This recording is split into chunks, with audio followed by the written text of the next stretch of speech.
Hi, Jingjing. How are you? Carmen, I'm good, thank you. Busy week, end of the month. Thank you for joining. So you're the founder of ZaZaZu, education platform for women. You recently joined forces with Elevate. We can say that it's a group of companies that champion social justice and inclusion for women across Asia. You also an angel investor and more broadly a women empowerment advocate. Can put it that way. You're a lot of Yes. things, but we don't have 2 hours, so I have to be quick. um, Earlier in your career, you were the global marketing director of ZF Group, Correct. a motor vehicle parts manufacturing company, German company. How do you nurture your confidence? Because that's a big question, but you had a pretty big job in corporate, and now you do a lot of public speaking and you help women. So how do you nurture your confidence? This is a very big topic in confidence, and I think there's a lot of myths about how does confidence look like. And then for me, generally, we perceive that extrovert or someone who's generally louder, who make a lot of noise, whether it's in 2D or 3D version as confident. It's not the case, and I think we need to reframe what does confidence mean. I have someone who stepped up in. I was recently in the bus, and there was this very tiny, small lady. I think she's probably from Southeast Asia, Indonesia or India. And then there was this guy who has been very rude beside a older lady, and the older lady was she was wearing a mask and she was quite uncomfortable. And the guy was like, "You have to shower, you have to say some just very very quite obnoxious thing, but in a very passive aggressive way. I think they are even together. He might even be the relative of the older lady. So it was, and then so this lady, she stood up. She was sitting. She stood up and then just asked the auntie whether she would like to sit down. And then she said, "You don't need to stand beside him. Would you like to sit down with me?" And I think this was the most recent, most confident form of things. It's allyship, more or less, no? Not more or less. It's exactly allyship. And I think that's the loudest, the confident move that someone could make. Because physically, she's much smaller. There are many, many other people in the bus who have, stood up and said something else. But she decided to, but not to say anything towards to the guy, but just invite this older lady to come to her together. And I think that's for me the first reaction I thought was, okay, this is confidence, because you could, and then this kind of confidence is not broadcasted or is not advocated in the society. We always feel the public speaker or someone who is bold, who is provocative, and it's a bigger word, but it actually shows in various different forms. But going back to the more obvious form of confidence, I think there's no magic formula. It is a muscle that you exercise every single day. It is, and I think it's some people are born more extroverted, some born more introverted, but nobody's born with confidence. It is always, it's built on our experience. For example, the first time when you was a child, when you speak up or did something bold, what was the reaction of the environment? If the environment was supporting, was encouraging, you have already, it's like a bank account. You already add on your confidence account, every single day. Then probably next time you say, "Oh, I had a great experience when I step up for myself, when I ask for something," men or women, regardless, no? And then slowly you experience the success, and then you build the confidence. And the challenge here was why we relate confidence so much with women is that very generally speaking, women, regardless where we were raised, at least our generation, is that you are raised to be the good girl. Don't make too much fuss, especially this part of the world. Don't be too extroverted. And you want to marry well, so you want to be kind and calm, and don't take too much space. Don't take too much space. Nobody wants to have. I literally experienced that because when I was a little girl, I took a lot of space and I was very badly bullied. So as such, you actually don't build your confidence account as a young girl. And then suddenly you grow up go into corporate world or start your own business, and suddenly you have to step up for yourself. You have to, because if you don't put yourself out there, nobody's going to see your visibility or anything. So but you cannot be confident immediately. So yeah, it's a bit tricky because it's about yourself, like being confident, but your environment also defines that. I mean, your environment influences you, so if you're in an environment, as you said, that is, not supportive, then it's even harder to be confident. But yes, isn't it also like the more I navigate this entrepreneurial journey, the more I see that the idiom "fake it until you make it" is so true. And from when you meet someone, and that someone, regardless if she is a woman, man, they have this posture, or you have a first impression of them. Yeah. But sometimes when you dig a bit more, or people that know that person, and then you're like, oh, actually, well, it's not all fake, but that person is giving an impression that is like, a bit higher than the reality. So when I realized that, I was like, actually, I feel better, because everybody is like kind of lying, you know what I mean? Not in a bad way, but aren't we kind of all faking it somehow? Yes, yeah, no, definitely. I wrote a LinkedIn post recently about it. It's that everybody's lying. They have their alternative truths. I think this is the only term that I can associate with Trump. It's really alternative truths. We had and then, but going back to confidence, meaning you can, like you say, you can fake it until you make it. I usually say you fake it until you become it. Yeah. You won't make it because you will become that version. So you adjust yourself because it's required, and it starts with very little small things. No? Very often people think you have to be on the big stage. You ask for the big role. It starts with you go to here in Singapore. We have this hawker center. You go you order a meal, and then I start to ask the uncle, can you give me a little bit more chicken? Can you give me a little bit more rice? I mean, it's just by asking for things by start to exercise your muscle of asking, of any uncomfortable position, any uncomfortable encounters that we, especially as women, don't feel to take up the space, and you move it a little bit, you push it a little bit. In the meeting where everybody speaks, it's actually an inclusive environment. You think you have something to say, but you hesitate. You think, oh, maybe someone else already brought that point. You speak up nonetheless, just a little. My point of view is this. And then or you go to lunch with your colleague, and they say, where should we go? And some says, okay, I want to do Italian place. And then you actually want to, majority said Italian place, and say, I actually really want to go to the Greek place. So you speak up, because majority of the time we will just follow. So these are this kind of low stake, safe environments start to exercise there at home. Watch Netflix. Your partner says, yeah, I want to watch, I don't know, some Bruce Willis. And you say, you know what? I actually want to watch something else. And then I think it happens actually, of course, usually when you have a very strong opinion about something or against something, you will raise your voice. But the things where you say, oh, it actually doesn't matter. It does not matter to me. But make it matter to you.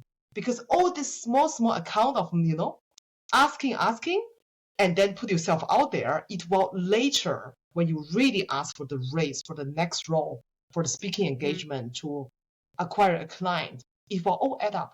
The compound effect is huge, just like investing. Yeah. I like that. Let's do that. Maybe one little thing every day. And then, you practice that. I love to take notes of all the things I read, listen to. I listen to a lot of podcasts. I read. I love to learn more every day. And about a year ago, I think I connected with you on LinkedIn. I came across a post that you shared on LinkedIn. You probably don't remember, but I do, because I took notes of this in my notebook. So you have impact. You have impact, but Thank you. I'm glad. So you posted I'm quoting now, if I do a job in 15 minutes, it's because I spent 15 years building this expertise. You pay me for the years, not the minutes. Yes. End of quote. I found this very powerful. And as a business owner, especially as a service-based business owner, I have a marketing agency. So whether it's for also coaches or marketing services or independent like therapist or lawyer or any job like that where you sell a service, it's pretty tricky to set your pricing. It's not like, I'm selling you these earpods so you know what you're getting. So it's based on your expertise, your experience, also I guess the way your posture, the way you present things is very important. If people trust you, if you're someone that they can trust. So how do you approach that? I mean, very concretely, the pricing, because it's also the core of a business to make money. I mean, even if we make impact, we also we can't pay our lunch with impact. We need to have money to pay for it. So, for example, with your company, how do you set your prices, for example, and also how does your behavior justify that price? You know what I mean? Yeah. So firstly, you justify nothing. There is, and then this is the default of many business owner, men or women, is that, okay, I have to defend, I price this product as X amount, X dollar, and then what I give you is this, and then the features and everything, you already start to justify. It must be a value based. So in any business pitches, if you go to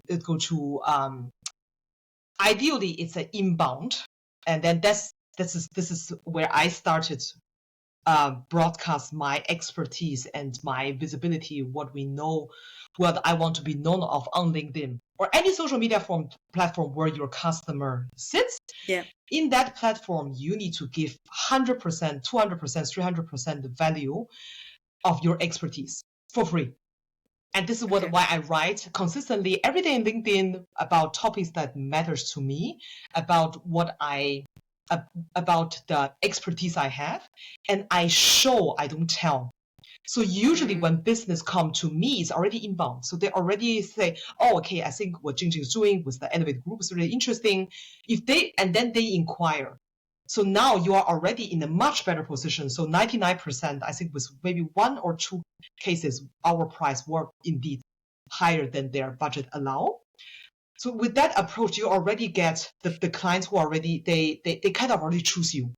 So it's for them to justify why they cannot pay you or why they want to negotiate with you. So because you already established social proof, you already established your expertise. And then now you can kind of like ask whatever you think that's worth your time. Of course, there's a comparison in the market, which I think what's important to know, you do not price yourself completely out. But at the same time, you have to value your time, your expertise. And you need to put a price tag on that is worth to present or to work with a client. And that's something you can only figure out. So I think that's the beauty of marketing agency or coaches or speakers. I know speakers ranges from $0 to 10K. And then but 10K, but she's not even 10K, 50K. This region, I think in Asia is we're still in the learning phase of, you don't approach anybody for exposure or impact. You pay them. There is no, for example, this discussion I would never have in the US or in Europe. Clients always come to me say, this is the budget, do you think you can do it? So, but so this part of work, people still think, okay, you can get exposure for, you can pay speaker or services for their exposure. But you as a service agency or anybody that offers a service, the only right way to say is no. Yeah. Because if you do anything for free without getting anything, I mean, we need to differentiate it does not always need to be money. because you can pay. For example, if you have a book author, you can sell your books. If you face a client facing event, and then they have many clients, and then you know that factually afterwards they will come back to you. Or you sign a different kind of contract. You sign a contract that after, if this, for example, speaking engagement, if you don't pay me now, and you promise, for example, you buy another service of mine, so I will do the speaking engagement for free, but you buy my online courses for 20K. For example, so it does not always need to be the speeches or the service product per se. It can be things. That's why it's so important to have multiple revenue streams that you can offer. You market your product differently. And I guess also also sometimes a higher price can reflect the value of your work, because if it's underpriced, then you'll be seen as, okay, she does this, but it's not super valuable because it's cheap, you know? And then that's the thing, but you have to own that price. So whatever you're asked, and then you must be willing to walk away. If I say this service is 10K, and the client coming back, so, oh yeah, but we only have 5, so do you think we can align at 8? And then a lot of people would say, yes, discredit it. So if you were to align on 8, you say, okay, so your budget is 8, I understand. So, but then out of my offer, I'm going to take away something. You know, so you have to design. You cannot sway with what client is doing, because this is the moment where the client recognizes, oh, there is, she compromised on price or compromise on services. It is the first sign of lack of integrity. Yeah. And then how she sees herself, or how the owner sees herself, and then this is going to be the one-time thing. And next time, and they're going to know. And the world is small. Someone's always going to talk to someone. You know, in the I have been angel investing for such a long time, and the best example of why you should ask for more is that sometimes you see a female founder pitch, and she asks $1 million. Then you see a male founder pitch. Usually they ask a bigger ticket. They ask for 5 or for 10. And on my observation, the bigger the ask, the more likely they actually can get the money, or more interesting for the institutional investor, for angel investor. For the reason is that if you dare to ask more, they think that you have the confidence, and the business multiple is probably more. So you have to think about, if you are a VC, your goal is actually to make 10x for your GPs and for your LPs and for limited partners. And now a business owner, often women, because they only really just need $1 million, come to you and say, I need $1 million. They will think, well, okay, so she asked for $1 million, and then she that's probably 20% of her business she's willing to give away. So the valuation of business 5. Until that 5 becomes 500, that's gonna take forever. So hard no. Then now it comes a guy. I make it out of gender because this is just something that I see so often. And then the guy is doing something in Web3, metaverse, or something in crypto, and saying, have nothing, but say, okay, I asked for 20. Although you know the business probably not solid, but I asked for 20, so give away for 20%. So the business is probably $100 million. Interesting. Why does he think the business is 100? So let's deep dive. You already get to the first conversation for whatever reason. So I think I'm not saying that you should boast, but generally a higher ticket price, whether you are service or you're pitching, is always more interesting. But you have to own it, of course. No? If you are saying, I'm asking, that I know I'm not, I know I'm asking for a lot, and then it's 10K over. No? Yeah, of course. Back to your experience. Why did you quit your corporate job as marketing director in a big company and started your own path? So this part is that I did quit, actually. So what happened is my first company, it's called Aspo Drives. It's a company that help Chinese farmer in the rural area to get made in Germany gearboxes, engines to increase their vehicle efficiency. And that company was built while I was still in corporate. So when I joined corporate for 2-3 years, when I was 26, I was approached by a farmer in China and who came to Germany, and they want to solve this issue with vehicle inefficiency and in the rural area where they don't have engineer, where a lot of the harvest in the agriculture area will just get spoiled because the vehicles is not running efficiently, and then there are some components they need they need that to increase the efficiency. She approached me, and then I and then my business partner back then, who is consultant, and I am the salesperson, the consultant, and the client. Essentially, we, the three of us, actually started this business. And we got a 60,000 euro loan from the bank, and there was no VC or any kind of pitch. And it was like 12% interest or something, really bad deal, actually. And then we all had our business so our corporate career on the side, and then we built this business until 2017, 7 years down the road. The business has become quite big, and then we try to hire other CEOs, but we're too small to hire a professional CEO, but also too big to just run the three of us on the side. So we made a decision that I quit my corporate career because I was the link between Germany and China. So I brought that company to Singapore in 2017. And so I kind of had an easy entry in the entrepreneurship because I had my corporate career. So I had a safe salary to support this, and then with two other partners, and that's make a big difference as well. So you carry, equal weight, the three of us, and then two of them were much more mature than me. So I had my first entrepreneur journey I think I was very fortunate to start softly.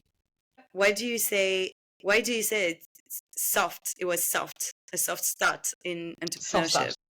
Yes, because so I had no families. I had only myself to carry on. I had no financial instability. I had a corporate career, which most of the entrepreneur, they start like cold turkey, literally. And then some of them has a family to feed, and they have a aging parent to support. So I literally only had myself, and then two strong partners to work together. And so it's a soft start, I would say.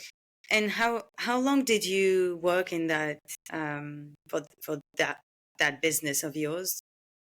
So we started business in 2010, the three of us, and then we exited. So I brought the company in 2017 to Singapore, and they want to expand in Southeast Asia, just to recognize the geological challenges versus where we only to have the business in China. We didn't expand that much as we wished. And then so we kept the expanding only in China. And then in 2019, right before COVID, we exited. So we got a big acquisition from one of the biggest construction firm in China, and was in hindsight blessing in disguise, because we didn't want to quit because the business is going well. And but then the offer was very good, and then the three of us have been doing this for almost 10 years, and we thought, why not? I mean, someone want to buy the business. I mean, a lot of lessons there. If I would have knowledge today, I would exit much more planned, because now back then it feels like there was a great offer and it's a way out, and maybe all of us are a little bit in the midlife crisis. We can all start something new, or let's take it without actually negotiate what are the options, and should one of us stay. And of course later on COVID hit, so it was literally a good thing, but it's a lot of learning in that exit. Indeed. How long after that did you start? And then after that you start ZaZaZu, right? Exactly. So where I was like, okay, now you really have the financial freedom to do something you really wanted to do. So I did a little bit soul searching, and I was 30. Well, how was I? 35, 35, I think. And then I was like, okay, what was I always passionate about? I was always passionate about helping women to build confidence from within. I felt there were a lot of narrative about, because I always work with men, very few women, and then how I witnessed firsthand how men, I say it very respectfully, and with a lot of love, because my career is largely shaped by great men. They supported me, they brought me down the top. But sometimes they actually don't have a strong backbone, but they have this confidence just to let me put myself out there first, and I'll figure out later. Whereas a woman Yeah. was, oh, only when I have the 100 security that I can manage that, then I will put myself out there. If you compare like this, the 50% qualified men will always get the job because the 100% women will only pitch when they feel 100% secure. So where is this lack of confidence coming from? And then I did a lot of research of, there are a lot of coaches, there are a lot of power posing, there are a lot of lean in. But I don't think it's really moving the needle. So I want to help women to build the confidence from within. So this is actually how ZaZaZu started. It was not a corporate education platform. It used to be the first sexual well-being hub in Asia that helped women to understand their sexual health and sexual pleasure. Because sexuality informs our identity. And many, many women are not clear who we are. Because there are so many social narrative and who you're supposed to be, what you should want, and what your parents want you to have, what your spouse wants you to have. We actually don't know what we want. And then I want to tackle this from a much innate perspective, which is sexuality. So this is how ZaZaZu started. That's so interesting to kind of connect those two things, because when we listen to you, we could, for people who don't know you and who don't know ZaZaZu, they could think, oh yeah, she's helping women, I don't know, public speaking and stuff, which is also useful, but actually tackling the problem from sexuality is really interesting. I guess also not something we see. So it's really bringing something new to the table. Before we continue, I have some rapid fire questions for you. Yes. So a woman you admire. A woman I admire. Difficult to choose one. Difficult to choose one. Malala, I always say. Malala, Yousef Sai. I hope I speak her name correctly. Okay, who is she for the people who don't know?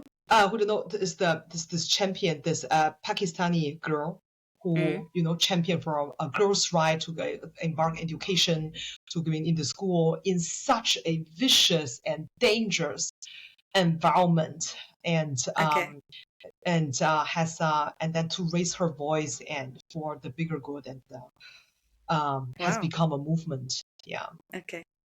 Your favorite place in the world? St. Peter-Ording in Germany. It's I had my first burnout in corporate when I was just simply doing too much. When I got my the big global marketing director role while still taking care of the business, and I had a burnout, and I took a week off, and I went to St. Peter-Ording, which is the North Sea in so it's is it North Sea? Can I guess? It's in German it's translated North Sea. It's close to Hamburg in Germany, and then there's the ocean. And I spent a week there and had a lot of did yoga for the first time in my life, and figured a lot of things for me out. Yeah. Okay. You had more than one burnout, because you said your first burnout. Yes, I had a second one. I wouldn't say burnout. It's a huge struggle, I would say, while building ZaZaZu. Yes. And the last expensive thing you bought? I bought a Cartier, the leopard necklace. Oh. After the exit. I like that. After the exit, I said, like, you want to buy something that is outrageous expensive just to like I made it to mark, I think, to close this chapter. It was a recommendation from my coach back then. Okay. Because I am quite cheap. Because entrepreneur, you are cheap. Yes, you are, every dollar counts. And she said, with the exit, you don't start your second company, ZaZaZu, which I should have listened, because you haven't digested that yet. You are just moving on too fast, but I listened to the second advice. And lastly, your motto, if you have one. For me, it's not mine. It's a memento mori. It's a Latin phrase. It's translated very bold. If you just translate directly, it's actually called "You must die." Okay. And I am a big fan of Ryan Holiday, who run this podcast called I would say the biggest modern Stoicism writer, and then he translated this memento mori as in we shall be reminded that that Mm, life is this has an end. that Yeah. has an end, and death is inevitable. So you could live life right now. So let that Mm, determine what you say, how you act every moment. And I mm, think that has a huge. I always remind myself, when I get angry or when I get upset or any moment that I have a fight with a partner, with children, or with business. If I were to die 10 minutes later, would I still say that? yeah. So I always remind myself. Okay, let's go back to our questions. So as you mentioned, you worked in a male-dominated industry. That's the least we can say. Cars. So cliche, but so true. And I feel like it's not really a question. It's more a reflection I had, Mm, also from my experience in corporate, that the it seems like the corporate world is based on the behaviors that we generally observed in men. yes. Generally, we speak generally here. Yes. We're all different, and some men behave differently and all of this, but in general, um, and a lot of coaches, they help women speak up, speak louder, be more confident, and all of that is useful, obviously. But I was thinking, wouldn't the objective be also, which is not something you or me can do, but maybe all together as a society, just that the behaviors that are valued in the corporate world, why shouldn't it be also women's behavior? I mean, behaviors we commonly observed in women and not only in men, because Yeah. when you think about it, like a good employee, everybody will have an image in mind, maybe slightly different, but usually the behaviors you have in mind are the ones attached to men. You know what I Yeah. mean? Yeah. The male traits, I would say, the more Yeah, assertive one, yeah, the more aggressive one. yes, And yes, definitely. I think that's the message that with the Elevate group. We work very hard to break this cycle. I mean, it's a big social conditioning because the workplace is largely built for men by men. yeah, So, and the success metrics, as you said, are measured, and then with a certain aggressiveness. I mean, you have to go back to a long, long time ago. Women were not that active in the workplace. Women were taking care of children, hundreds of years ago. And then the mm, workplace is designed for men. Only after the yeah, Industrial Revolution, then women yeah, starting to step into the workplace, but still carrying the caregiving aspect. So the mm. workplace is a bunch of angry men, you know? Yeah, but And I'm not saying that, because I'm not saying that, men's behaviors are bad. I'm just saying that if we, have maybe a more balanced way of balance. assessing this, because there are good downsides and good signs Yeah, in men's behavior and women's behavior as well. And I think maybe bringing more of the women's behavior in the how we yeah. assess would maybe make a better workplace, right? Not maybe, definitely. That's the whole Yeah, point of the diversity, equity, yeah, inclusion, is that you know someone who, if you only value one aspect, and then you will be blindsided in many other things. And then mm, women should, and we our narrative has always been you should not fix the women. And you have to bring yeah, these two sides together. And a lot of coaches, like you said, or a lot of courses actually to help women to speak up. And I think we should help men to speak down. Let's meet yeah, somewhere in the middle. Always mm, ask the women, you have to assert yourself. Even I said it at the beginning, to gain visibilities, you have to fight for that spot. But why can't the guy be more quiet and then, to more attuned to the female perspective? yeah, And then it's the collaboration perspective, and why do we have to make decision fast? Why can't we hear everybody's opinion? I mean, this is also a tricky part because a lot of female traits will ultimately contribute to a slower economy. in the sense of, because we want to have long-term more sustainability. If you look at even how women invest, what kind of business are women building is usually always aligned with the SDG, with the sustainability goals. We want to make the world a better place. But if you look at what actually makes money, if money is the narrative that drives the economy, that's not necessarily that women strive and thrive. So I think that's the challenge, as to bring the female perspective, to value the female perspective in the workplace. It's not only for corporate, also just for entrepreneurship. It's the same. Yeah. When was the last time you doubted, whether it's you doubted a decision you made or an action or even a word you said? How do you deal with doubt? Because I guess we all doubt of many things throughout our life. And also what part does it play in your life and career? I think I doubt every time. I doubt a lot of things, especially when things don't go as fast. I last time I doubted was with my TED talk. So I recently did in December last year TEDx talk in Frankfurt about the topic. It's called "Confidence in the Bedroom Leads to Confidence in the Boardroom." Is that how the empowerment starts at home? It's for both men and women. So if you want to negotiate a better salary or ask for a bigger role in the workplace, you need to start to ask your partner to wash the dishes, to fix his snoring, or to get a vasectomy. When you are not applying for children anymore, the ask need to start at home first. So that's the narrative. And the doubt I had was the whole batch of talk was released this year in February, and mine was the only one was held back. And I was very certain, oh my God, this is because Trump Trump literally just turned the narrative of DEI, and TED is a U.S. organization, although independent, but TEDx is a U.S. organization.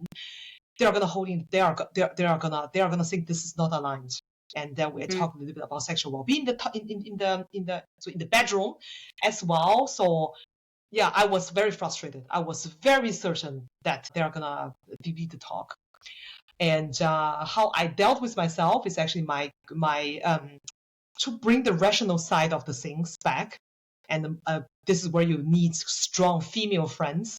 Simona, one of my fellow TEDx speaker, she said to me, "Don't trust your gut feel. Your gut feel play no rules here.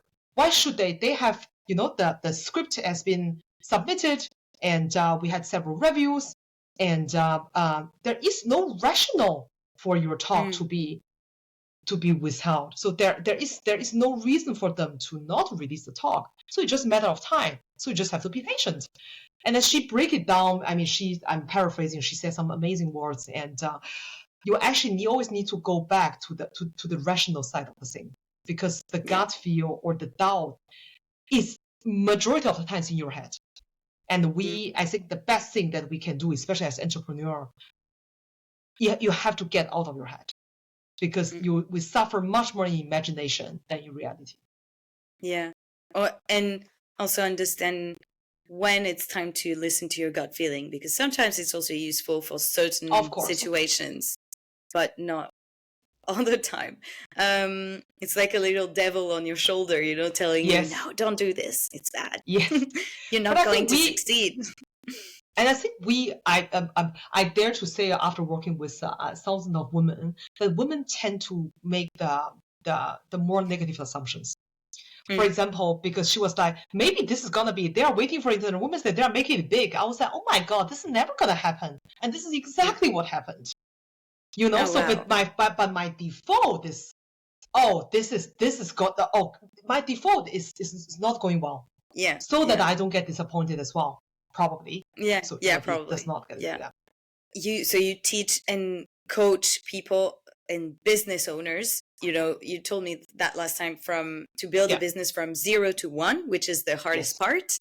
Does it become easier when you do it several times, or is it every time a unique challenge that should be addressed differently? I'm asking that because in a previous episode, I met with a business owner. He has a few restaurants and food businesses, and he's a Michelin star chef. So he knows a lot about F&B. And when he opened a new restaurant, he applied roughly the same strategy and the same things, but that time it didn't work well as expected. So he had to go backwards and rethink and change everything. And he did it differently this time, and it eventually worked out well. Yeah. So is it like a muscle and from 0 to 1, or every time is it I guess it's also a different challenge, but do you know what I mean? I think for me, my own experience, because the Elevate Group is actually my third business.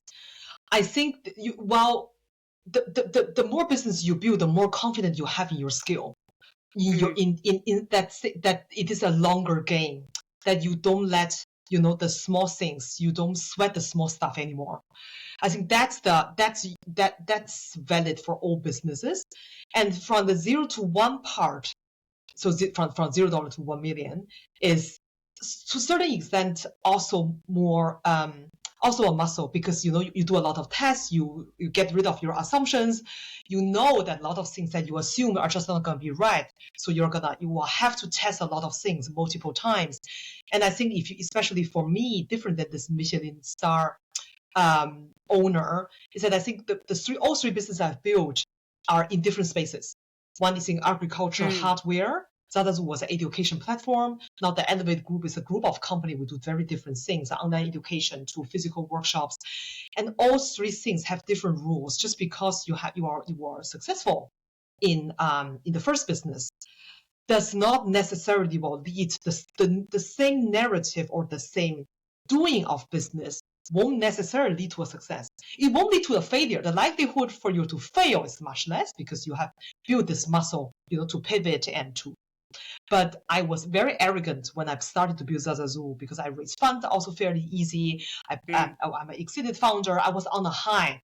And then when the reality hit that sexual well-being was so tough that Instagram blocked us, Facebook blocked us, and we could not get the word out. And then COVID hit. There are at the first year was just boom, boom, boom, boom. So many unexpected things. And I recognize, just because you were good in building a B2B business, that success has actually nothing to do with your B2C business. And also who you work with. There are so many dimensions in entrepreneurship. That your co-founder, does she bring the complementary skills you have? Whereas, the first time we accidentally did it right because the three of us really have complementary skills. So many dimensions. So then when we're doing the third business now, you pay more attention to the things that did not work out the first time. So definitely you will have more confidence in yourself, that it will be a long game. I'll put it this way. So you don't think that after 3 years or after 5 years there's going to be something. My business partner Uma and I, we said it's going to be when we came together with the Elevate Group, this will be a 10-year journey for us. So you actually can slow down, slow up, and then speed up accordingly. Whereas when I built my ZaZaZu, I was like, after 5 years going to have an exit. So the expectation and the muscle is trained differently at the end. Okay. I have a couple more questions for you. What's the next thing on your list? The next big milestone you want to reach? Yeah. So I think for us, from business perspective, so I'm moving back to Europe, to Germany, July this year. And then with the extension, we want to bring the Elevate Group to Europe. And I think it's very interesting because the main focus we had was women in Asia and Asian women. And for me, also aligned with the TED, why it was so important for me to do the TED Talk is that I don't see Asian women thrive in Europe, especially in Europe. In US, in Australia, English-speaking country, a bit more because the immigrant was much earlier. Yeah. That we probably are already in the third or the fourth generation, the Asian immigrants. But for Europe, especially for Germany, I see very few, rarely Asian women present on global stage. Yeah, and now, right. So I really want to, with the Elevate Group, a lot of things are proven for us would have worked this part of the world. Can we bring it to Europe? And then would the Western women or the Asian women living there associate with the narrative we have. I think many challenges are unique across the world, but there are cultural differences, and we do talk differently, and there's language barriers. So that's the next big thing. Wow. And going back to the previous question, it's a good example of you're not going to apply the exact same strategy you applied here in Singapore, but even if it's the same business, but it'll be a different adventure, new thing, new strategy. Yes. Okay, now the last question that I ask to all my guests, it's the signature question of the podcast. Okay. Is there any lessons that you learned that you would like to share with fellow business owners or future business owners? So many lessons. Yeah. But I'll probably go very grand. I think don't start a business unless it is a mission and calling. Because running a business is really 24/7. My mind never stops. My mind is always with the business, and then I have ideas. I have the operational side of the things. We call ourselves CEO. I like to call it the chief everything officer. And then this is also true when you have a bigger team or smaller team, or a one woman, one man show. It doesn't matter, because no one will care as much as you. So there will be a lot of up and downs. And if it's not a mission and calling, it will consume your day and night. The likelihood for you to quit is very fast. It's very likely. It's when things are not going well, when COVID hit, and the things, the uncertainty of the world.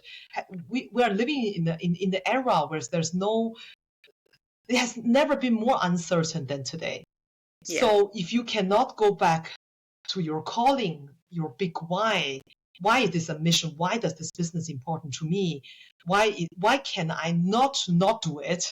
It will fail inevitably. Yeah. Especially for the ones who want to start a business. You think the business will give you freedom.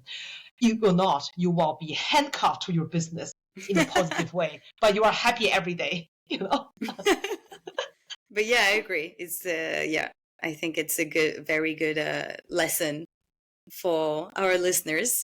Well, thank you again so much for your time. Thank you, Carmen, sharing about your experience. I think it was very inspiring, and I think also learning from reflecting on the gender gap in the corporate world is also a big topic. But I think we didn't say, well, it's my opinion, but I think we didn't say things that were too common, like, oh yeah, woman, man, blah, blah, blah. It's always the same thing. I think it was a different perspective. Yes. It's all about different perspective at the end of the day. Yeah. I think there are too many vanilla narrative, and then I think we should bring out what people really think. Yeah, exactly. Well, thank you again so much. Thank you, Carmen, for having me. Thank you.